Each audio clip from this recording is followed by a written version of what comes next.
हिंदुस्तान की राजनीति में पहली बार, आजाद हिंदुस्तान के 75 साल की राजनीति में पहली बार सत्ता पक्ष ने सदन का अवरोध किया और सत्ता पक्ष ने सदन नहीं चलने दिया और एक संयुक्त विपक्ष ने एक स्वर में इस सरकार को घेरा और एक संयुक्त विपक्ष ने जेपीसी की अडानी महाघोटाले पर बात की। हम ईडी जा रहे थे, हमारे सांसद 200 सांसदों को 2000 पुलिस फोर्स रोकता है।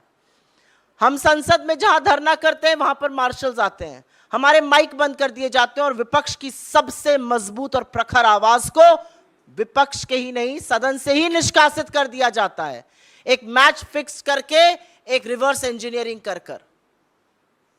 राहुल गांधी जी ने 7 फरवरी को सवाल पूछे अडानी पर और उनकी आवाज को बंद करने का काम लगा मोदी सरकार को कि वो कर देगी, लेकिन असलियत यह है कि जब समूचा विपक्ष एक साथ खड़ा होता है तो सरकार बौखला जाती है।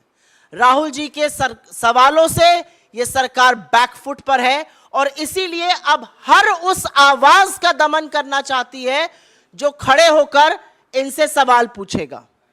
मुझे बिल्कुल भी नहीं लगता कि विपक्षी एकजुटता किसी भी तरह से प्रभावित हो रही है। समूचा विपक्ष एक साथ खड़ा है।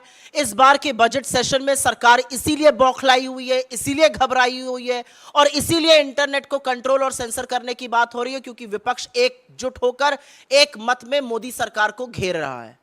जहां तक उनके बयान की बात है, वो वरिष्ठ है, उनका बयान हो सकता है, लेकिन बहुत गंभीर राष्ट्रीय सुरक्षा के मसले हैं यहां पर एक चीनी व्यक्ति का, चीनी कंपनी का, जिसका चीन की कम्युनिस्ट पार्टी से लेना देना है, वो घुसा हुआ है पूरे तंत्र में, उसको अडानी जी लेके गलबैया कर रहे हैं। अगर ये एंटी नेशनल एक्टिविटी नहीं है तो एंटी नेशनल एक्टिविटी क्या है? इस देश के लोगों का, एलआईसी के धारकों का, पॉलिसी धारकों का 30 करोड़ से ऊपर जो है, 45 करोड़ से ज्यादा एसबीआई के अकाउंट होल्डर्स है, उनका पैसा डूब रहा है। एलआईसी का जो इन्वेस्टमेंट था वो नेगेटिव हो गया है। ये देश के लोगों के पैसे का सवाल है, ये राष्ट्रीय सुरक्षा का सवाल है, ये अनियमितता का सवाल है।